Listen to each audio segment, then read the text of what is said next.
slipping now. Don't catch you slipping now. Look what I'm whipping now. This is America. Don't catch you slipping now.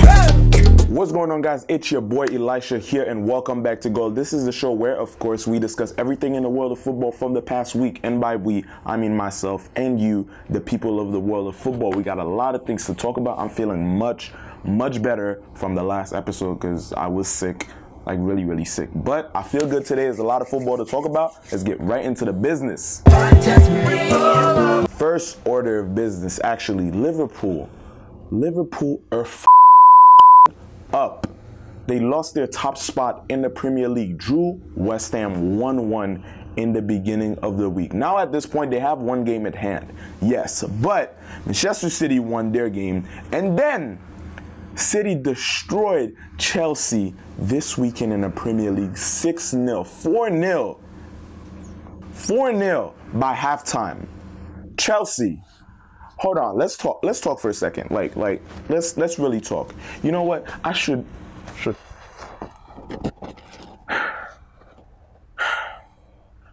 take this down. 6-0. That's unacceptable. I'm not taking it. Next time y'all lose by this big of a margin ever again, I'm taking the flag down and I'm replacing it. Because you don't deserve to be on a goal set if you're going to be losing like that. And it's not just the scoreline. It's the way they were playing. What happened to you? You have a lion as your logo. Y'all were playing out here like there's a kitty there. Get it together. Anyways, on the other side of that scoreline, Manchester City are killing it in the Premier League right now. They're first technically on goal difference, and they have 74 goals right now in the Premier League, which is incredible. Like, if it comes down to that, Liverpool have no chance because City are scoring so much. I feel like if it does come down to the line to where they both have the same amount of points, City's of course going to take it. So Liverpool, don't let it get to that point. Also, Manchester United are finally back in top 4. Finally, they're playing really well right now. They have some nice fixtures ahead of them. Champions League coming up, but that's beside the point. Right now in the Premier League, they're killing it. So if they stay just like if they keep their momentum, and Rashford and Pogba and all them key players keep coming together and play as well as they are, the tactics are working, they should have nothing to worry about. They'll definitely be back in the Champions League next year. But now let's move over to Spain. I don't know what that was, but El Clásico was this week in the Copa del Rey, FC Barcelona against Real Madrid, and it ended in a 1-1 draw. To be honest, I'm disappointed. I'm disappointed because I know that Barca right now has a better team than Real. They're getting back at it, okay? They've had a rough start. Rough is an understatement to how their season's been going right now in La Liga, or how it started, actually, I should say. But they're picking it up again. Vinicius is a beast. This kid just came in and is taking over this whole team. He's amazing. Played a great game. Him and Malcolm, the two Brazilian youngsters, teenagers, were the best players of that whole game. Malcolm with a phenomenal goal for Barca. Navas is there. The loose ball falls to Suarez. Cleared off the line by Ramos. Malcolm saving us, actually, until the next game, until the second leg, which is coming on the 27th of February. So I'm looking forward to that, and I hope Barca can really focus more this time and not let Real intimidate them early on, because it seems like Real listen, not a Real Madrid hater, but they played coward football during that whole game. I mean, it was basically counter-attacking throughout 90 minutes. So many players at the back. Like, why are you scared? You're Real Madrid, right? This is El Clásico. We want to see football. We want to see back and forth. That's what Barca was doing. We weren't staying at the back. We were trying to attack. But they were playing like Eibar, Leganes, and one of these small teams that as soon as they score one goal early, they're now just playing defense and trying to save themselves. Like, come on. That's not what y'all stand for. So let's play. Next game, I want to see play. I want to see football. I want to see back and forth. I want to see some goals, and I want to see Barca going through to the finals. So I'm looking forward to that. But right now, I'm a little bit worried about Barca. Dembele's back. He didn't start this game, but he's back into it. Okay? Seems like Barca's drawing a little bit too much now. They drew Atletico Bilbao 0-0. this weekend, and I'm not liking it. We want goals coming into the Champions League this week. We want confidence. So I hope that this is not a slump or anything like that. This was just a bad week, that we can shake it off, move on from it, and start playing like ourselves again. Because now we're 6 points between Real Madrid, who actually beat Atletico this weekend 3-1 in the Madrid derby. And Griezmann scored first for Atletico, but then Real ended up coming back. And Casemiro, oh, roll the clip, Casemiro. La cabeza, Casemiro. What can I even say? This man just took the net, moved in, U-Haul, took his couch, TV, everything, sitting with popcorn in his hands. He just inhabited that goal. And also a really good game in La Liga this weekend. Sevilla against Eibar. Eibar were leading 2-0 for a hot minute during that game, and Sevilla came back late into that match, and they actually almost won. So many chances for Sevilla, and these games, they need those 1 points, but seeing how much they were attacking and how many shots on target they have and how dangerous they were throughout the whole game, they should have won it. You know, that's how they ended up being fourth in the La Liga. They were at some point second, and if they kept actually taking more advantage of opportunities where they're playing teams where they're supposed to beat, they would have kept their spot up there and contending with Barca for the title. But now they're slipping lower and lower, and they're going to try. I'm guessing they're going for top 4 now.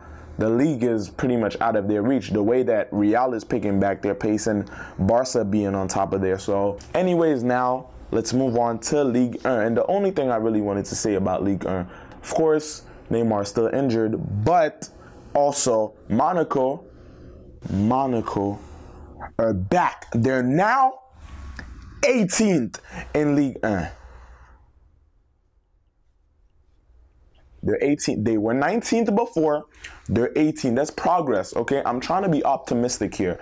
I'm on your side, Monaco. I don't want to see you relegated. So let's give them a round of applause. Come on. 18th place. Hopefully they'll be 17th soon. That's my lucky number. So I'm on 17th. And now let's talk about the Bundesliga again. Top team slipping up. Mönchengladbach lose 3-0. 3-0 this week to Hertha. And Dortmund draw Hoffenheim 3-3. Dortmund were 3-0 up. 3-0 up. What's up with the threes? What's up with these top teams dropping points? Liverpool, Barca, Dortmund. What are you doing? Bayern won their game. They won their game. And now they're gaining more ground. We're not about to do this again. Okay, 6 years they've been winning the Bundesliga. Again, I'm not a Bayern hater. Dortmund, we're not doing this. Not this year. All right, get it together. You're playing so well right now. Don't let these score lines happen. We don't want to let it slip at the last minute. Shout out to Steven Gerrard, by the way. And last but not least, in actual football, we have the Champions League coming up this week. The Champions League is back into action. All right, I'm hyped for it. Cue the Champions League music.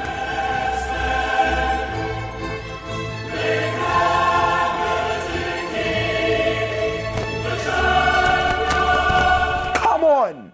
But anyways, here are the fixtures that we should be expecting Tuesday and Wednesday. Porto against Roma, solid. United against PSG, very solid. Dortmund against Tottenham, whew. Ajax against Real Madrid. Real should got that. Sorry. They got that. Lyon against Barca. Come on, Barca. Make that light work. I know Lyon is not an easy team, but I'm thinking Barca should take that fixture. And Liverpool against Bayern. Where Liverpool has been lately, it's kind of iffy. Bayern haven't been on top as much as they've been in previous seasons, but maybe in the Champions League they could kind of try to redeem themselves. So I'm very interested in seeing that game. Also, Atletico against Juventus. I very much believe Juventus is going to take that, and Ronaldo is going to punish Atletico for being on the wrong side of Madrid. And last but not least, probably least, actually, Manchester City against Schalke. So highly anticipating Champions League round of 16 is here.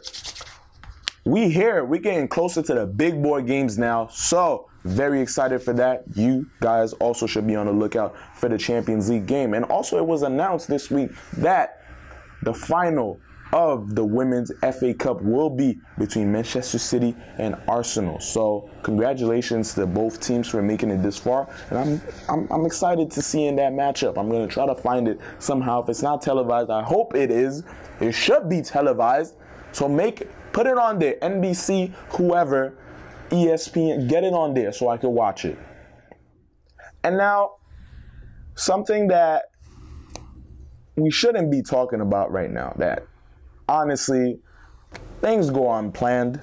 You know, you can't possibly predict tragedies like this. But this week, there was a fire at the Flamengo training center, and it was quite the scene. And after all the commotions, 10 of the youth players of the Flamengo Academy ended up losing their lives, and a couple more were injured and right now in the hospital recovering. Football has been taken, not even to be on outside of football, like these are all 14, 15, 16-year-olds who are promising young players and just basically doing everything they have to do to play the game and make it somewhere. I mean, all the Robinhos and Vinicius who just came out of Flamengo, and Neymar, all these boys came from these Brazilian teams in their academies, and at some point they were these 10 boys. They were Attila, Pacquiao, Arthur Vinicius, Bernardo Piceta, Christian Esmerillo, Jedson Santos, Jorge, Eduardo, Pablo, Enrique, Guillermo Viana, Samuel, Thomas, and Vitor Isaias. They were these guys. And now, if there's anything to take away from this, which is hard to really have a concrete lesson about this because it's so unexpected. It's not like they were looking for trouble or anything like that. It kind of just came to them. It's that really, as cliche as it sounds, nothing's promised, and really all of it could be taken away at any point. Make every day count. Work. One of my life mottos, work like it's your last day on earth every single day, and wake up knowing that at any point, don't think about it, but at any point you have to be aware that you could go. So make it count. Make your time here count, and don't waste your time with things that really don't matter. If it won't matter in 5 years, it shouldn't matter now.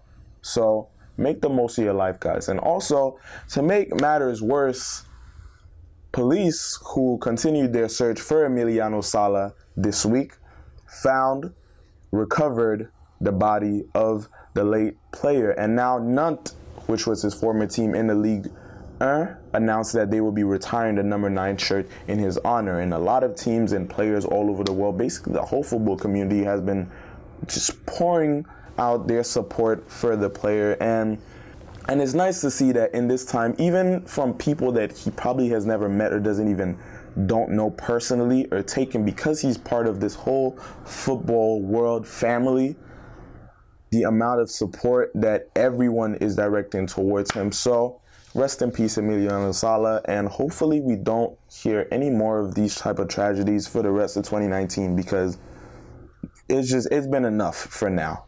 But let's end this actually on a more light and positive note. Not positive per se, but I thought this was really funny that Mohamed Salah finally, not finally, but he cut his beard. I don't know who this is. This is weird. Fellaini cuts his afro. Salah's cutting his beard. What else? What else? Messi's gonna go bald? Huh? Sergio Ramos is gonna start playing clean now? Who knows? What if his beard is a superpower? What if Mohamed Salah needs his beard to play as well as he's been playing for the past years?